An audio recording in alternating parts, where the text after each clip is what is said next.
بسم اللہ الرحمن الرحیم۔ شروع کرتا ہوں اللہ کے پاک نام سے جو بہت بڑا مہربان نہایت رحم والا ہے۔ دوستوں، بہنوں، بھائیوں اور بزرگوں، السلام علیکم۔ یہ تاریخ اسلام کی 49ویں قسط ہے اور اس میں ہم بیان کریں گے حجاب اور مطلق عنان فرما روا عورتوں کا ذکر کریں گے۔ تو دوستوں، خود اپنی حفاظت کی فکر کے علاوہ 3 بڑے اعضوں پر پھیلی ہوئی وسیع حکومت کا نظام چلانے کے لیے ایک اعلیٰ خوبیوں والی شخصیت کی اس وقت ضرورت تھی۔ حکام اور عملوں کو منظم کرنے، ان پر قابو رکھنے اور انہیں دور اندیشی بخشنے والے بصیرت امیز فرد کا ہونا ضروری تھا۔ ایسے شخص کو وزیر کہا جاتا تھا۔ وزیر لفظ معاوضہ سے ماخوذ ہے، جس کا مطلب ہے سہولت، آسانی، اور اس طرح مطلب کہ عنان بادشاہ کی آرزوؤں کی نظامت کے ذریعے آسانیاں فراہم کرنے والا مرکزی کردار وزیر ہوتا تھا۔ اس کے اہم فرائض منصبی دفاع، نظام، سلطنت، مالیات اور خارجی امور تھے۔ دمشق میں اموی دور حکومت کے دوران، جو کہ سن 661 سے 750 تک رہی، سلطنت کی سرحدیں ایشیا، شمالی افریقہ اور یورپ تک وسیع ہو گئی تھیں، تو وزارت کا یہ عہدہ انتہائی اہمیت اختیار کر گیا۔ وزیر نہ صرف سلطنت کے امور پر سرانجام دینے والا دستے بازو، بلکہ اس کے غور و فکر کا مرکزی خزینہ اور احکامات کو نافذ کرنے والا افسر اعلیٰ بن گیا۔ وہ خلیفہ کی سوچوں کا رازداں اور دربار کے اندرونی حلقے کا امین تھا۔ جب عباسیوں نے 750 میں اقتدار پر قبضہ جمایا اور دارالخلافہ بغداد منتقل کیا، تو وزارت کا عہدہ برقرار رکھا۔ تو دوستو، وقت کے ساتھ ساتھ وزارت کی ذمہ داریوں میں بھی تبدیلی آتی گئی۔ ادھر دمشق میں بے روح حکومت کی ناپسندیدگی کارروائیوں سے اپنے آپ کو الگ کرنے کے لیے وزارت کی اہمیت کو کم کرتے ہوئے اسے کئی محکموں میں تقسیم کر دیا۔ شہنشاہ کی خدمت کرنے والے طاقتور واحد وزیر کی جگہ اب کئی وزیروں نے لے لی۔ وزارت کے اس ٹکڑے ہو جانے کی وجہ سے ایک نیا مسئلہ پیدا ہوا۔ مختلف وزیروں میں آپسی تال میل رکھنے والے شہنشاہ اور وزارتوں کے درمیان تفصیل اور خبر رسانی کے لیے ایک نئے عہدیدار کی ضرورت تھی۔ اس عہدیدار کو حاجب نام دیا گیا۔ لفظ حاجب عربی کے عجب سے ماخوذ ہے، جس کا مطلب چھپانا، پوشیدہ رکھنا۔ حاجب کا اولین فرض تھا شہنشاہ کو عوام کی شکاری نگاہوں سے چھپانا، اس سے خلوت فراہم کرنا اور اس کی ہدایتوں کے مطابق وزیروں سے روابط قائم کرنا۔ چونکہ حاجب حکمران کا خبرساں اور رازدان ہوا کرتا تھا، اس لیے اس محل کے قریب ہی 4 دیواری کے اندر رہائش کے لیے بڑی عمارت دی جاتی۔ کبھی کبھار وزیر اعظم کے سپرد حجاب اور دوسری وزارتوں کو دیکھ بھال کی ذمہ داری بھی شامل ہو جاتی۔ حاجب کا دور شروع ہوتے ہی حکمران اور رعایا کے درمیان فاصلہ یا دوری ایک دستوری ادارہ یا رواج کی شکل اختیار کر گیا۔ نماز با جماعت کی امامت کا جو سلسلہ چلا آ رہا تھا، کئی خلفاء نے اپنی امامت کا یہ طریقہ ترک کر دیا۔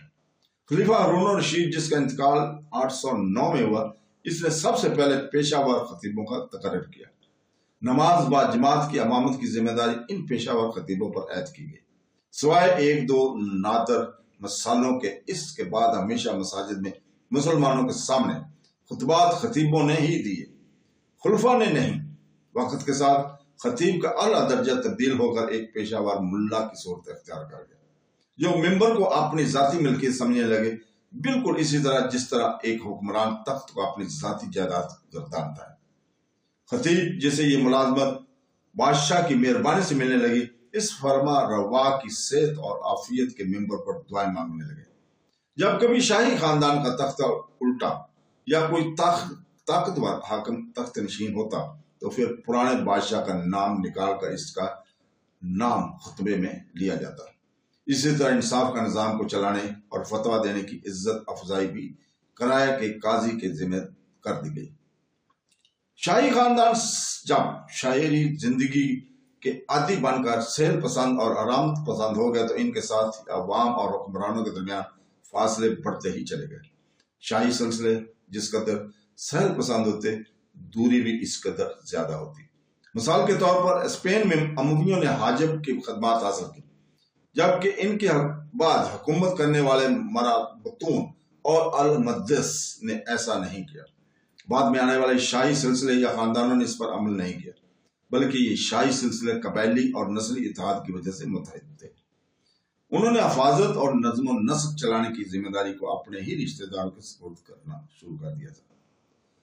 10ویں صدی عیسوی میں جب ترکوں نے ترقی کرتے کرتے اقتدار کی کرسی سنبھالی تو انہوں نے خلافت کے ساتھ سلاطین کا نظام بھی جاری کیا۔ آپ فرما روایت، وقت اور مذہبی حاکمیت کے درمیان تقسیم مکمل ہو گئی۔ سلطان سیاسی اور فوجی فرما روا بن گیا۔ خلیفہ قوم کا ایک ایسا نام نہاد اور رسمی فرما رہ گیا جو مذہبی فتوا بھی جاری نہیں کر سکتا تھا، کیونکہ یہ ذمہ داری پہلے ہی پیشہ ور قاضی کے حوالے کر دی گئی تھی۔ احکام الہیہ کے خلاف سیاسی اور فوجی حکمرانی کو مذہبی ذمہ داری سے بری الزمہ کر تو دیا گیا تھا، لیکن اس کا نتیجہ منتقل حرنان اور جابر حکمرانوں کے عروج کی شکل میں نکلا۔ حکمران رعایا سے جس قدر دور ہوتا، اسی قدر حقارت کی نظر سے وہ عوام کو دیکھتا، جبکہ خلفاء ایسے منتخب نمائندے ہوتے تھے جن کا مقصد احکام الہی کو عوام پر نافذ کرنا ہوتا تھا۔ لیکن اب ابھرنے والے یہ حقیر حکمران بزم خود سیاسی اور فوجی اقتدار کے حامل بن گئے۔ ایسے میں یہ حکمران اپنا ہی ذاتی قانون رعایا پر نافذ کرنے لگے۔ سلجوقی ترکوں نے وزیروں اور حاجب کے خدمت حاصل کرنے کا سلسلہ جاری رکھا۔ عثمانیہ دور حکومت میں حاجب کابین کے نام سے مرسوم کیا گیا۔ قرون وسطیٰ کی دنیا میں کسی وزیر کے ہاتھوں اس قدر اقتدار کا آ جانا خطرہ سے خالی نہیں تھا۔ اس کے ذریعے اقتدار کے آرزومند شخصیات کو خود آپ ہی بادشاہی مراحت حاصل کرنے کی دعوت دینے کے مترادف تھا۔ اس لیے نااہل حکمرانوں کو خود اس کے وزیر کی جانب سے معزول کیے جانے واقعات صدیوں سے پیش آ رہے ہیں۔ 10ویں اور 11ویں صدی عیسوی کے دوران قاتل تحریک کے زور پکڑنے کی وجہ سے سلاطین کی سلامتی ایک اہم مسئلہ بن گیا۔ یہ تحریک سنی سلاطین کے لیے ایک سزا بن کر رہ گئی۔ جیسے جیسے ترک سلطنت وسیع ہوتی گئی، حاجب کے عہدوں پر فیض رہنے والوں کی ذمہ داری بھی بڑھتی گئی۔ محل کے میدانوں کی حفاظت کے علاوہ سفیروں کا استقبال، محل کے باورچی خانہ کی دیکھ بھال کی ذمہ داری بھی انہی کے حوالے کی گئی۔ اس طرح 10ویں صدی عیسوی اور 11ویں صدی کی یہ قاتل تحریک بھی 7ویں صدی عیسوی کے خارجی تحریک جیسی ہی تھی، جن کا مقصد ایک ہی تھا، حکمرانوں کو امت سے دور کرنا۔ خلیفہ کو تو سیاست، مذہب، عدالتی نظام اور حکومت کے نظامی امور کا واحد سربراہ ہوتا تھا۔ یہ تصور اب چکنا چور ہو گیا۔ ان کی جگہ سلطان اور ان کے تنخواہ دار پیشہ ور لوگ ابھرائے، سوائے چند ایک کے حکمرانوں کے جو اس سے مستثنی رہے، جیسا کہ حضرت عمر بن عبدالعزیز رضی اللہ تعالیٰ عنہ، جن کی وفات 719 میں ہوئی، اور سلیمان اعظم رضی اللہ تعالیٰ عنہ، جن کی وفات 1565 میں ہوئی۔ یہ حکمران تھے جنہوں نے خلافت کی صحیح معیار اور اس کے صحیح اصولوں کے مطابق ایک بار پھر حکومت کے کاروبار کو چلانے کی فکر کی۔ اس سلسلے میں اپنے استطاعت پر بھرپور کوششیں بھی کی۔ خلفائے راشدین اور دوسرے چند ایک خلفاء کو چھوڑ کر ساری اسلامی تاریخ میں خلافت تو بس انا پرستی، خود پرستی کا ایک قدیم ڈھانچہ ہی بنی رہی۔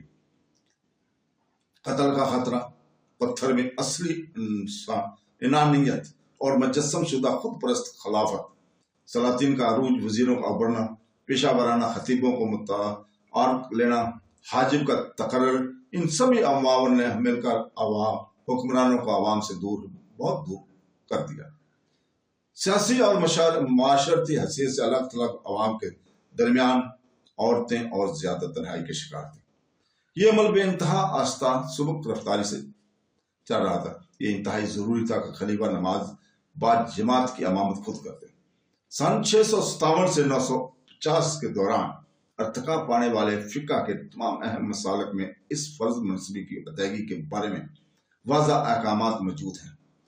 یہ وہ دور تھا جب کہ اسلامی سیاسی طاقت کا دائرہ عالمی سطح پر وسیع ہو رہا تھا۔ اس وصل کے ساتھ ہی یونان، ہندوستان، چین اور افریقہ سے لے نئے تصورات کا ایک سیلاب سر بہت چلا آ رہا تھا۔ اسلام کے سامنے ایک زبردست چیلنج درپیش تھا۔ اس کو دوسری تہذیبوں کے ساتھ اختلاط اور میل جول کی وجہ سے پیدا ہونے والے پیچیدہ صورتحال کی خد و خال